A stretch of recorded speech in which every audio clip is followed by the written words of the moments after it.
Hello, welcome to my channel. So my name is Katrina. I am a registered nurse and a trauma trained nurse that I've been working in mental health for 20 plus years, and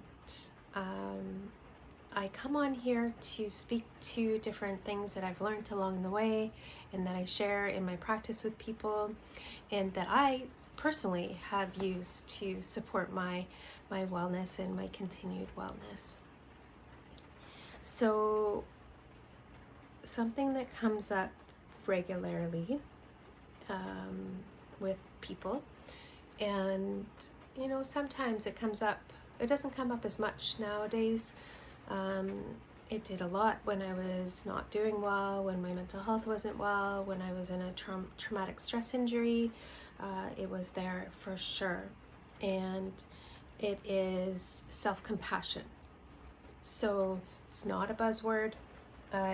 Today I spent a bunch of time on the couch compassionately looking after my tired self, looking after my body, and I was reading a book by Christian Neff and Christopher Grimmer is his name, and the two of them have put together a mindful self-compassion program. It's great. They've done all the research, so they were the two that they do lots of good work on this topic. So today I thought I would go through a couple elements of self-compassion, what it is, and take you through a guided practice if you wanted to do one. So I also want to remind people that this information is, if you're really having a hard time and you're dealing with really depressed mood or anxiety, even thoughts of suicide, or you've have some history of trauma, or you're not sure if you have a history of trauma, reach out to someone. It's always, it never hurts to reach out to someone who is trained in that or has had the experience and is in a place of wellness around it, and you trust them, right? And you feel safe. It's always it takes a lot of courage to do that. You are brave if you're doing that. I understand why people don't. I didn't for a long time as well when I was injured. Just know that there is help out there and that you're not alone. And when we do things like that, we are practicing self-compassion. Our actions practice self-compassion, not just the way in our thoughts, but also in our actions.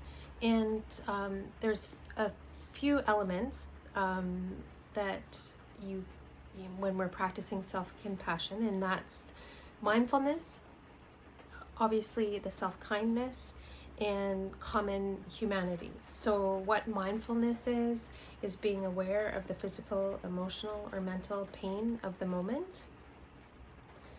And what self-kindness is, or self-compassion, is treating ourselves with kindness, considering our own needs. And self-compassion would be like that ongoing practice of relating to yourself kindly, fairly, especially during times of distress, stress, and suffering. And common humanity is remembering that these experiences are normal and part of being human. So, there's others that have experienced this, and this is a normal human experience, especially, when we've had pain. And we all relate to stress differently depending on our history. And so it's, never compare to others. And if you're feeling that pain is real, or another's pain, right? So why does, self-compassion work? I brought some stats.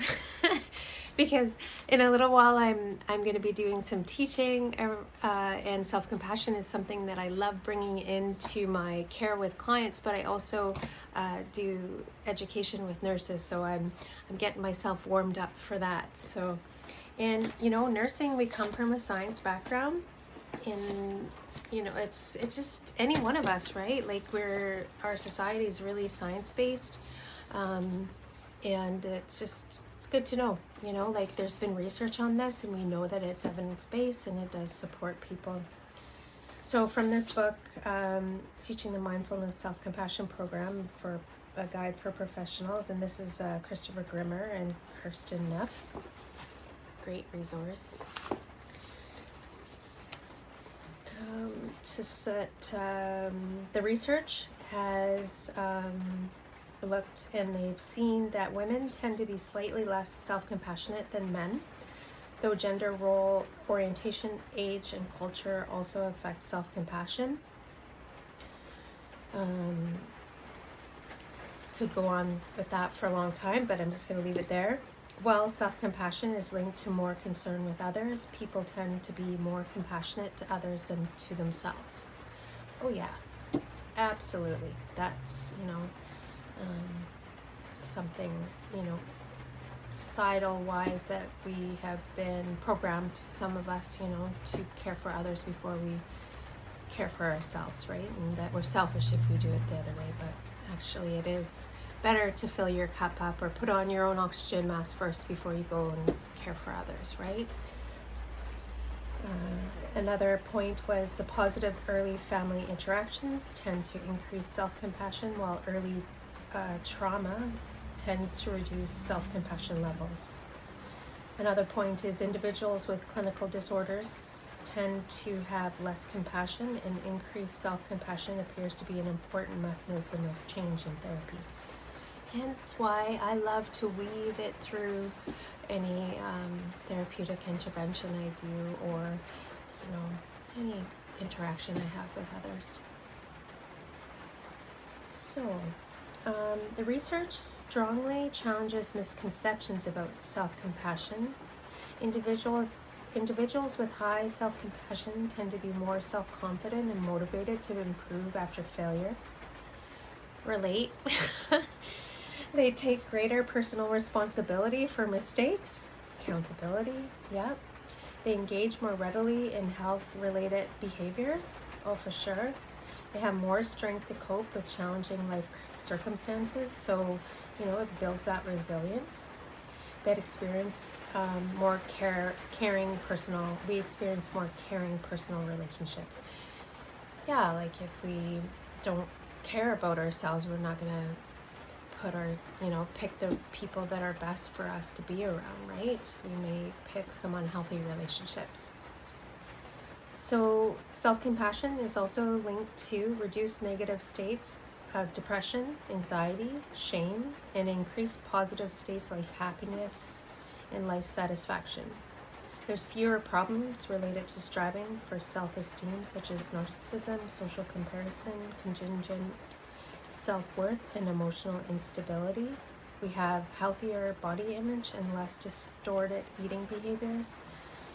Reduced risk of caregiver burnout, so good thing to be doing if you're a caregiver as well. And better physical health and immune function, in part due to increased parasympathetic and reduced sympathetic nervous system activation. Love that part too. Yeah, so there is so much evidence on it, and so it's not a bunch of hippy-dippy baloney. And yeah, if this, even bringing this up brings in a little, you get a little activated yourself or triggered, question that. Like, what are the beliefs you have around self-compassion? Look up this research. You just don't need me to be reading it from a book, or, yeah, just look into it a little bit more. Be curious, right? Don't judge yourself for not, accepting what this is, or understanding what this is. A lot of us, we're not taught to love ourselves, right? Again, like that there is societal norms where it's like it is selfish to look after yourself before others. So, this isn't a concept that um, was readily there for a lot of us. So, um, you know, and if it was, it might have been a few here or there, and then life throws you down with a couple punches, and you have to get back on the horse and keep trying. And like, when it comes to cognitive behavior therapy and like these types of practices, and you're being mindful and you're weaving mindfulness in within self-compassion,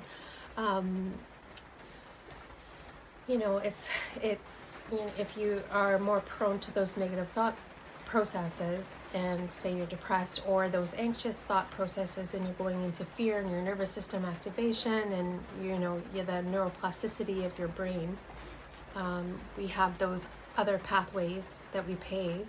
But once we start practicing self-compassion, eventually, after we continue to practice it over and over and over and over again, it's not as hard.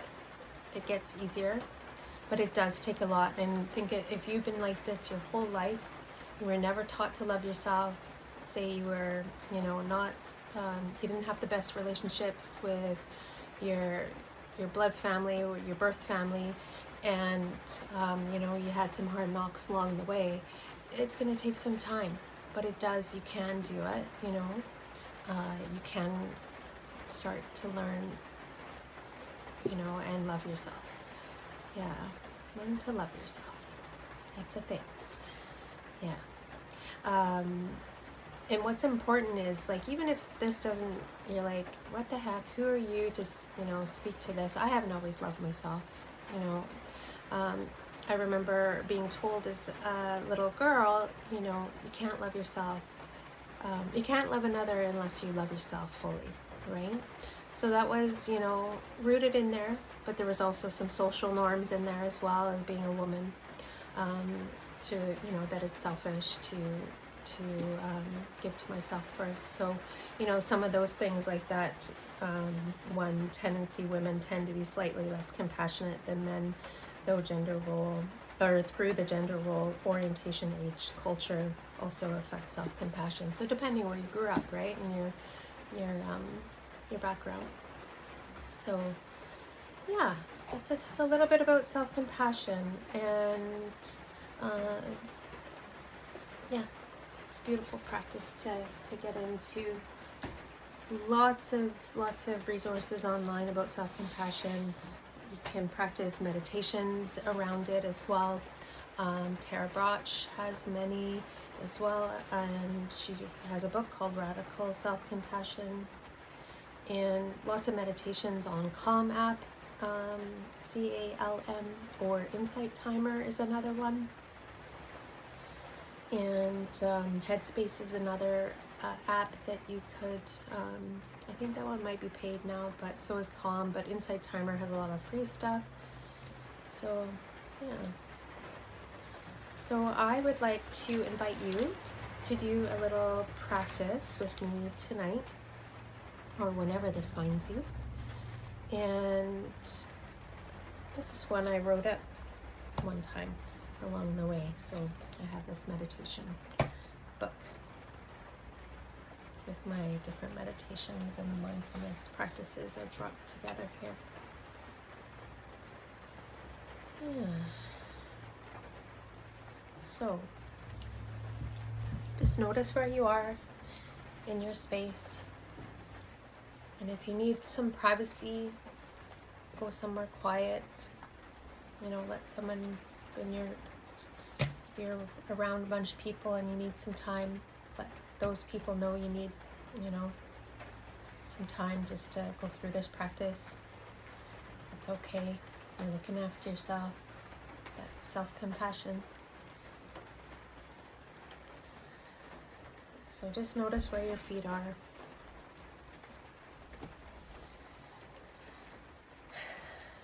And come to your breath. You can have your eyes open, watching me if you want, or a downward gaze, or you can close your eyes, just whatever suits you best. Knowing that you're always in choice, that I'm your guide. You don't need to, do everything that I say. It's not about being perfect. It's just that you're coming here to, learn something new or restart your practice or learn a little bit more about self-compassion. So noticing your breath, yourself sitting or lying where you're at.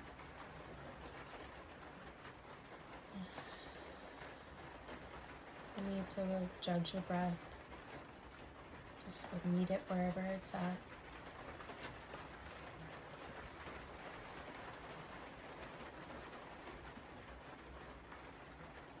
And I invite you to take a couple deep breaths. And hold at the top. And then allow yourself to settle into your seat as you release your breath, allowing it to be extended a bit longer. Exhale. And then one more deep breath. Bring it to the top from your toes up to the top of your head. And hold. And then when you're ready, releasing, nice long exhale. Your breath settling into wherever you're sitting, lying, standing. Okay.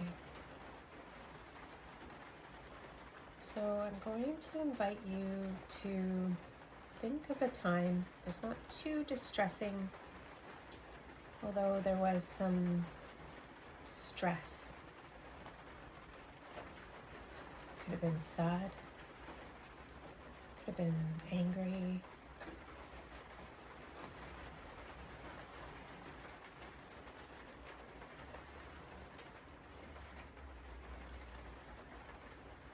Just acknowledge it. Acknowledge the pain of it.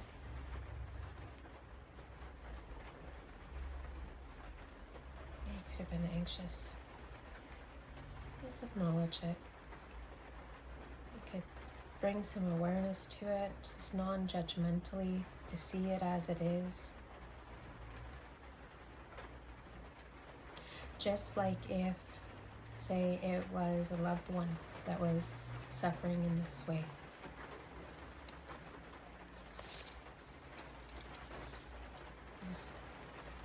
You can name it to tame it as well.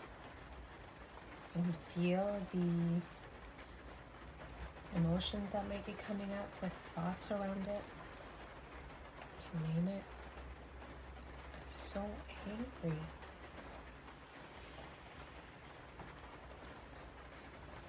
As we're sitting in our chair, we might notice a part of our body that might feel a little tense as well. And you can describe it like, oh, tension in my shoulders, or strain in my forehead, or gut ache, chest tightness. If there's anything else that might come up and thoughts around it, you could name your thoughts.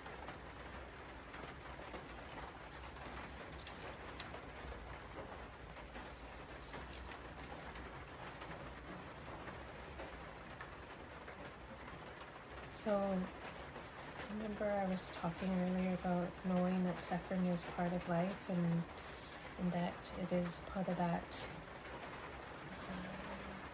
human experience.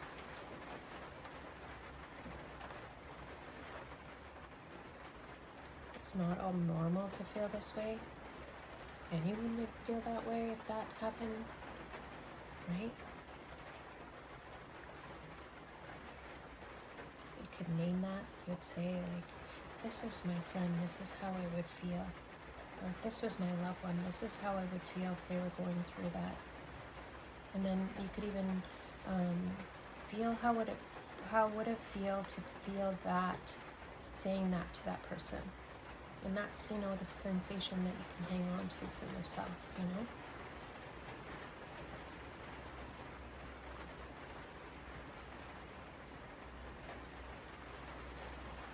So self-compassion is like, may I be kind to myself in this moment. May I feel that same sensation that I would feel with, acknowledging my friend's suffering, acknowledging my loved one's suffering. Can I feel that, how that would feel if I was, supporting that person, and then bring it back to myself. So I invite you, if it feels okay, to put your hand over your heart. And you can say this out loud or in your head, whatever suits you. You can say your name, like Katrina, you're really doing great. Thank you for continuing to show up here.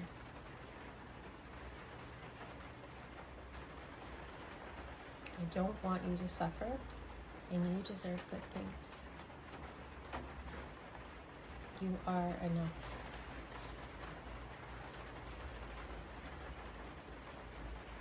Nourishing myself is a celebrated experience, and I am worth the time spent on this healing and this care.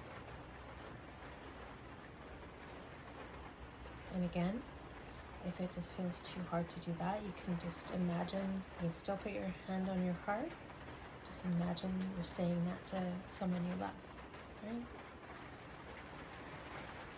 That you're doing great. Look at you showing up.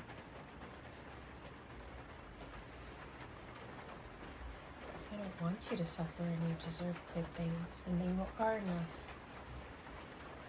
I celebrate you. It's so worth the time spent to care for yourself.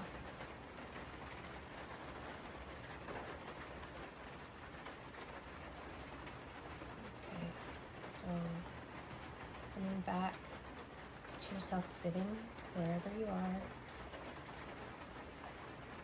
No need to move fast. Noticing your breath again. In through your nose. Feeling your chest rise as the air comes in, and it falls as the air naturally moves out. And if your eyes were closed, you could slowly open them again. Wiggle your toes, your fingers, and orientate yourself to your space again.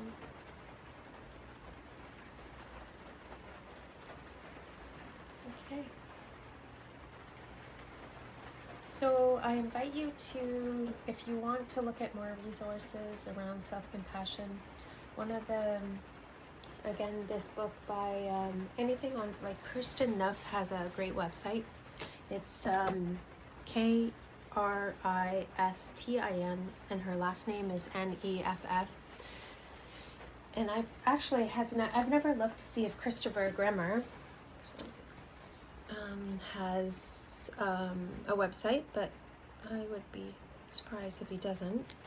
And another good resource when I was working in a DBT program I found out about was through the for the Center for Clinical Interventions. They have resources for professionals, and then they have resources for clients. So if you're a professional, you can go in there and check, and if you're a client or someone that's curious around these practices, there's some great resources in there, and there's awesome workbooks that you can work through if that's, you want to cognitively work through it, or, the practices through Insight Timer or Calm app or Headspace or one of the other apps out there that, might really support you as well. So yeah, I hope this was helpful, and I'll see you next time.